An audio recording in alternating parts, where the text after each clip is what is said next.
छोटे से कस्बे में 10 फुट से भी ज्यादा बड़ी जहरीले दांतों वाली मकड़ियों ने हमला कर दिया है। उनकी भूख इतनी है कि वो इलाके के एक एक इंसान को अपना निवाला बनाना चाहती हैं। क्या वो इस इलाके के तमाम लोगों को निगल जाएंगी या कोई ऐसा हीरो मौजूद है जो उन 8 टांगों वाली मकड़ियों के सामने खड़ा होगा और अपने कस्बे को बचाएगा? जानने के लिए फिल्म 8 लेग्ड फ्रीक की ये रिकैप वीडियो आखिर तक लाजमी देखिएगा। फिल्म की शुरुआत में एक आदमी मंजर पर नमूदार होता है। वो रेडियो होस्ट है और वो एक मज़ाहिया तबसरा पेश कर रहा है। उसके बाद एक ट्रक दिखाया जाता है जिसमें बहुत सारा केमिकल मौजूद था। दौराने सफर सड़क पर अचानक एक खरगोश ट्रक के सामने नमूदार होता है और ट्रक ड्राइवर उसे बचाने के लिए अपने ट्रक का कंट्रोल खो देता है। नतीजतन ट्रक में रखा हुआ केमिकल का ड्रम नजदीकी नदी के पानी में गिर जाता है। अगले मंजर में एक बूढ़ा आदमी दिखाया जाता है और वो मुख्तलिफ किस्म की मकड़ियों की दरियाफ्त और पकड़ने में दिलचस्पी रखता था। उसने बहुत सी अक़साम की मकड़ियाँ पाल रखी थीं। अब वो बूढ़ा आदमी अपनी मकड़ियों के लिए इस नाले में कुछ कीड़े पकड़ता है, इसी नाले से जहाँ केमिकल का ड्रम गिरा था। इसके बाद वो बूढ़ा आदमी अपनी मकड़ियों को वो कीड़े खिला देता है, ये जाने बगैर कि वो केमिकल मिले नदी के पानी से पकड़े थे। इन कीड़ों को खिलाने से उसकी मकड़ियाँ बढ़ना शुरू कर देती हैं, यानी उनकी जिसामत नॉर्मल साइज से बड़े साइज में तब्दील होना शुरू हो जाता है। अगली मंजर में एक बच्चा जिसका नाम माइक है नजर आता है और वो भी उस बूढ़े आदमी की तरह मकड़ियों में बहुत दिलचस्पी रखता था। एक दिन वो इस बूढ़े आदमी के साथ इन मकड़ियों को देख रहा था। इसी दौरान एक मकड़ी अपने पिंजरे से निकल आती है, लेकिन वो दोनों इस बारे में बेखबर रहते हैं। इसी दौरान उसकी घड़ी में अलार्म बजना शुरू हो जाता है, तो वो इस बूढ़े आदमी से कहता है कि मेरे जाने का वक्त आ गया है। माइक ये कहकर चला जाता है।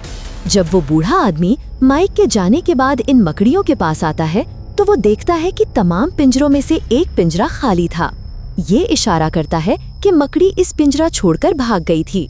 वो बूढ़ा आदमी अपनी मकड़ी ना मिलने पर परेशान हो जाता है, तो वो इस मकड़ी की तलाश शुरू कर देता है।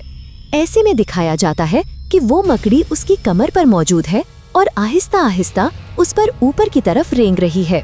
इसके बाद वो उसकी गर्दन पर काट लेती है। नतीजतन वो बूढ़ा आदमी बहुत ज्यादा दर्द महसूस करने लगता है और वो बूढ़ा आदमी इसे हटाने की जिद्दोजहद करता है, लेकिन इस तकलीफ के दौरान गिरते हुए उससे बाकी पिंजरों के दरवाजे भी खुल जाते हैं, तो अब उसकी तमाम मकड़ियां आजाद हो जाती हैं, यानी कि वो जहरीली मकड़ियां पिंजरे से बाहर आ गई हैं। अब वो तमाम इकट्ठी होकर उस बूढ़े आदमी पर हमला करती हैं। इसकी वजह से वो बूढ़ा आदमी वहीं पर अपना दम तोड़ देता है। कुछ देर बाद माइक नजर आता है और वो इस बूढ़े आदमी से मिलने जा रहा था। इसी दौरान वो रास्ते में शेरिफ और डिप्टी से टकरा जाता है। यहाँ ये जाहिर होता है कि शेरिफ दरअसल माइक की माँ थी और माइक की माँ उसे इस नाले के बारे में बताने लगती है कि इस नाले का पानी केमिकल की वजह से जहरीला हो गया है, तो इस नाले से दूर रहो। फिर उसकी माँ इससे भी पूछती है कि तुम इस वक्त कहाँ जा रहे हो? माइक इसका जवाब देता है कि मैं इस बूढ़े आदमी से मिलने जा रहा हूँ। ये सुनकर माइक की माँ उसे वहाँ जाने से मना कर देती है और वो इसे साथ लेकर घर वापस लौट आती है।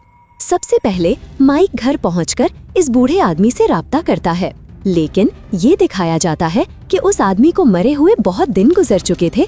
इसकी वजह से कॉल बजती है, लेकिन कोई उठाता नहीं है। दूसरी तरफ शहर के प्रॉस्पेरिटी मॉल में शहरियों की जमीनों के मुकदमात के बारे में एक मीटिंग हो रही थी, जहां मेयर उन सब से अपनी जमीनें बेचने की दरख्वास्त करता है। दर हकीकत वो ऐसा इसलिए कर रहा था क्योंकि इस पूरे शहर की जमीन के नीचे कोयला था, तो वो मेयर सबसे अपनी अपनी जमीनें बेचने की दरख्वास्त करता है। लेकिन इस जगह के कुछ लोगों को यकीन था कि ज़ेरे जमीन कानों में सोना मौजूद है और यही वजह थी कि वो अपनी जमीनें बेचना नहीं चाहते थे।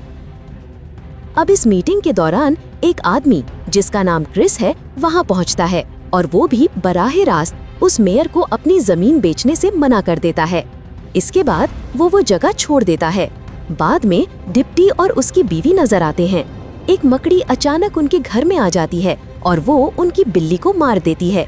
इसे देखकर वो डिप्टी और उसकी बीवी बहुत डर जाते हैं, क्योंकि वो मकड़ी बड़े साइज की थी और उन्होंने अपनी पूरी जिंदगी में कभी ऐसी सबसे बड़ी मकड़ी नहीं देखी थी।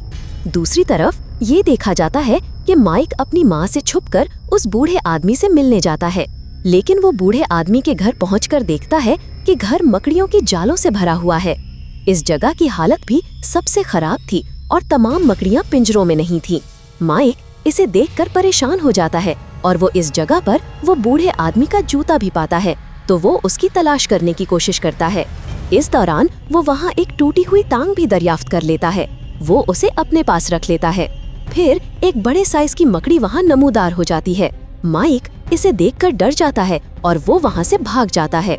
इसके बाद क्रिस नजर आता है, जो माइक की माँ शेरिफ को पसंद करता था और वो उसे शादी के लिए भी तजवीज़ करता है और वो उसके लिए फूल भी लाता है और उसे कहीं घूमने की दावत देता है। माइक की माँ इससे इत्तेफाक कर लेती है। इसके बाद जब माइक अपने घर वापस लौट रहा होता है तो वो रास्ते में क्रिस से मिलता है और क्रिस माइक को अपनी कार में बिठा लेता है। क्रिस यहाँ माइक से पूछता है कि तुमने अपने हाथ में क्या पकड़ रखा है। फिर माइक उसे पूरी कहानी बता देता है। वो बताता है कि ये मकड़ी की टूटी हुई टांग है और ये टांग उस बड़े साइज की मकड़ी की है जिसकी ये टांग है, और मैंने अभी ही एक बड़े साइज की मकड़ी देखी है।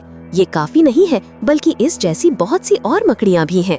लेकिन क्रिस यहाँ इसकी बातों पर यकीन नहीं करता, जबकि माइक इसे समझाने की पूरी कोशिश करता है। इसके बावजूद क्रिस इसकी बताई हुई कहानी पर यकीन नहीं करता। इसके बाद माइक घर पहुंचकर इस हकीकत को अपनी माँ को समझाने की जद्दोजहद करता है, लेकिन उसकी माँ भी क्रिस की तरह उस पर यकीन नहीं करती। इसके बरक्स मकड़ियाँ मेयर पर हमला करती हैं और वो एक एक करके खाना शुरू कर देती हैं। मेयर को यहाँ कोई अंदाजा नहीं होता कि यहाँ क्या हो रहा है।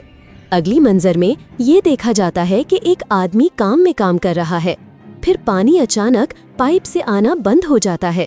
इसके बाद वो अपने मुंह से पानी का पाइप खींचने की कोशिश करता है। इस दौरान बहुत सी मकड़ियाँ पानी के पाइप से उसके मुंह में दाखिल हो जाती हैं। फिर जब वो अपना मुंह खोलता है तो तमाम मकड़ियाँ भागना शुरू कर देती हैं। इसी दौरान एक बड़े साइज की मकड़ी वहाँ आकर उसे मार देती है। फिर मेयर की बेटी और शेरिफ का बेटा कार में एक साथ नजर आते हैं। फिर एक इशू लेकर तनाजा शुरू हो जाता है, तो शेरिफ की बेटी उसे सदमे में डालकर वो जगह छोड़ देती है। इसी दौरान मेयर को बहुत सी मकड़ियों पर नजर पड़ती है जो उसकी तरफ आ रही थीं। बाद में मेयर का बेटा और उसके दोस्त भागने की कोशिश करते हैं। तमाम मकड़ियाँ उसके दोस्तों को पकड़ लेती हैं और मारने के बाद खा लेती हैं, लेकिन मेयर का बेटा किसी तरह भागने में कामयाब हो जाता है।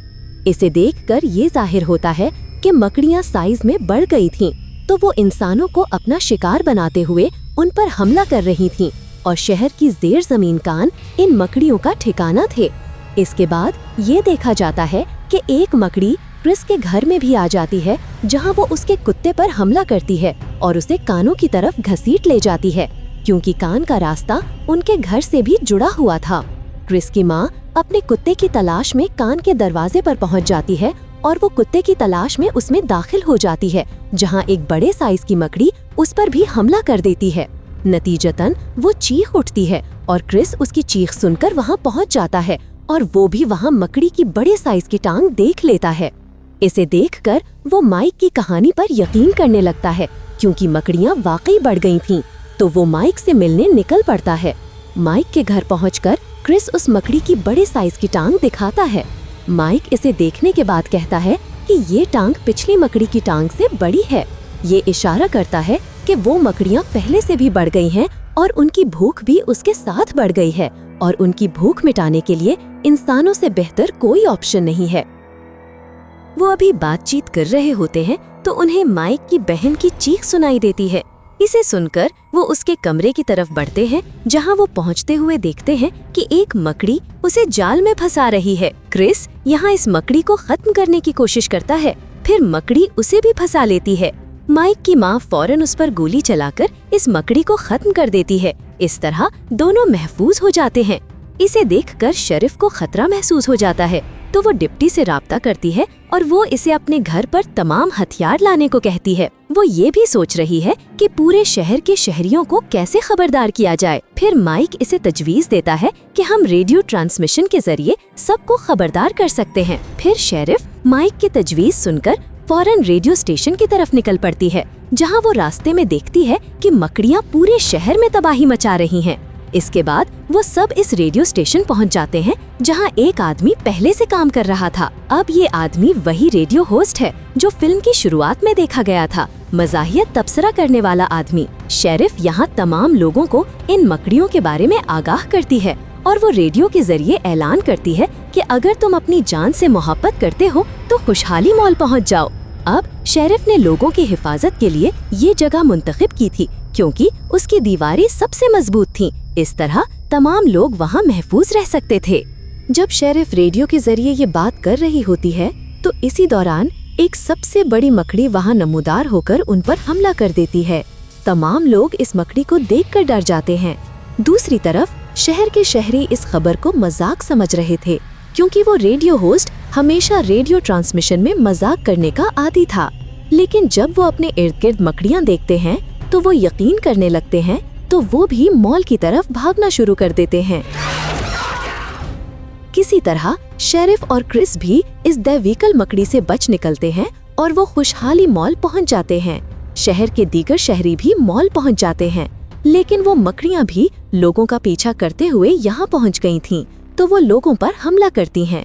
लेकिन वो लोग डरने के बावजूद उनका बहादुरी से मुकाबला करते हैं, क्योंकि उनके पास इसके सिवा कोई और ऑप्शन नहीं था। कुछ लोग मॉल में दाखिल हो जाते हैं, जबकि दीगर बाहर मारे जाते हैं। अब ये लोग किसी खास मदद लिए बगैर खुद को बचा नहीं सकते थे, तो डिप्टी तजवीज़ देता है कि हमें आर्मी को कॉल करनी चाहिए, क्योंकि इस सूरत हाल में सिर्फ फौज ही हमें मदद कर सकती है। ये सुनकर शेरिफ बताती है कि तमाम फोन लाइंस काट दी गई हैं, तो हम फौज से राब्ता नहीं कर सकते। इस दौरान मेयर बताता है कि मेरे पास एक सेल फोन है, तो नेटवर्क की वसाइल की वजह से छत पर जाकर कॉल करने की जरूरत है। तो क्रिस और वो रेडियो होस्ट ये करने के लिए छत की तरफ बढ़ते हैं। जब क्रिस और वो रेडियो होस्ट छत की तरफ बढ़ रहे होते हैं, तो माइक क्रिस को एक परफ्यूम थमा देता है और वो कहता है कि जरूरत पड़ने पर इसे इस्तेमाल करो, क्योंकि मकड़ियों की सूंघने की हिस्स बहुत तेज है और ये खुशबू मकड़ियों की सूंघने की हिस्स खराब कर देगी। इसके बाद क्रिस और वो रेडियो होस्ट इमारत की तरफ बढ़ते हैं। वहाँ जाकर वो टावर की तरफ बढ़ते हैं और नेटवर्क का मसला हल करने की कोशिश करते हैं। क्रिस सिग्नल का मसला हल करने के बाद इमरजेंसी कॉल करता है और वो कहता है कि फौरी बुनियाद पर फौजी मदद की जरूरत है, लेकिन कोई इस कॉल को संजीदगी से नहीं लेता, तो कॉल मुनक़ता हो जाती है। इसके बाद एक दैवीकल मकड़ी नजर आती है जो खुशहाली मॉल के शटर को नुकसान पहुंचाती है। इसकी वजह से तमाम छोटी मकड़ियां मॉल में दाखिल हो जाती हैं और वो लोगों पर हमला करती हैं। जब वो रेडियो होस्ट क्रिस को बचाने के लिए मकड़ियों का तवज्जो अपनी तरफ मबजूल करता है, तो इसके बाद वो छत से उछल जाता है। जैसे ही मकड़ियां रेडियो होस्ट पर मरकूज हो जाती हैं, तो क्रिस भागकर वहां से निकल जाता है। बाद में तमाम लोग एक जगह जमा हो जाते हैं, जहां वो प्लान करते हैं कि वो वहां से कानों के जरिए निकल जाएंगे। वो प्लान के मुताबिक कानों के जरिए निकलना शुरू कर देते हैं, लेकिन उन्हें मालूम न था कि कान इन मकड़ियों का ठिकाना है। अब एक मकड़ी उन पर हमला करना शुरू कर देती है। फिर बाकी लोग उसे देखकर रुक जाते हैं और वो एक जगह से दूसरी जगह भागने लगते हैं, जहां वो रास्ते में बहुत से लोगों की लाशों को देखते हैं। फिर माइक तमाम लाशों को देखकर उन्हें बताता है कि ये लाशें अभी तक इन मकड़ियों ने नहीं खाई हैं। ये इशारा करता है कि ये लाशें इस दैवीकल मकड़ी के लिए हैं, वो इन्हें खाकर अपनी भूख मिटाएगी। इसके बाद वो एक मेयर को देखते हैं जो मकड़ी के जाल में फंसा हुआ था। वो उसे छोड़ते हैं और देखते हैं कि वो अभी तक जिंदा है। फिर क्रिस उन लोगों की हिफाजत के लिए अकेले कान में जाने का सोचता है, क्योंकि उसकी माँ जिंदा हो सकती है। क्रिस के जाने से पहले शेरिफ उसकी तजवीज को कबूल कर लेती है। क्रिस को एक प्लान सूझ जाता है। अब कान गैस से भरे हुए थे, तो क्रिस शेरिफ से कहता है कि बाहर जाकर जनरेटर ऑन करो। कोई नहीं समझता कि वो ऐसा क्यों करना चाहता है। शेरिफ क्रिस की हिदायत सुनकर बाहर निकल जाती है। दूसरी तरफ क्रिस अपनी माँ की तलाश शुरू कर देता है। आखिर में वो अपनी माँ को पा लेता है जो जिंदा है। जैसे ही वो अपनी माँ को लेकर वो जगह छोड़ रहा होता है तो वो दैवेकल मकड़ी वहाँ आ जाती है जो सबसे बड़ी थी। क्रिस और उसकी माँ इस मकड़ी को देखकर बहुत डर जाते हैं। जब मकड़ी क्रिस पर हमला करने वाली होती है तो वो माइक के दिए हुए परफ्यूम की याद आती है और वो उस मकड़ी पर वो परफ्यूम स्प्रे कर देता है। इसकी वजह से मकड़ी की सूंघने की हिस्स कुछ देर के लिए खत्म हो जाती है। क्रिस इस फायदे का फायदा उठाकर अपनी माँ को लेकर भाग जाता है, लेकिन क्रिस जाते हुए एक बल्ब को नुकसान पहुंचाता है और इसमें एक चिंगारी का कागज एडजस्ट कर देता है तो ये चिंगारी का कागज जनरेटर ऑन होने पर जल सके और भरी हुई गैस फट सके। दूसरी तरफ ये देखा जाता है कि शेरिफ और तमाम लोग इन कानों से महफूज और सालिम बाहर निकल आते हैं। बाहर निकलकर वो जनरेटर ऑन कर देती है।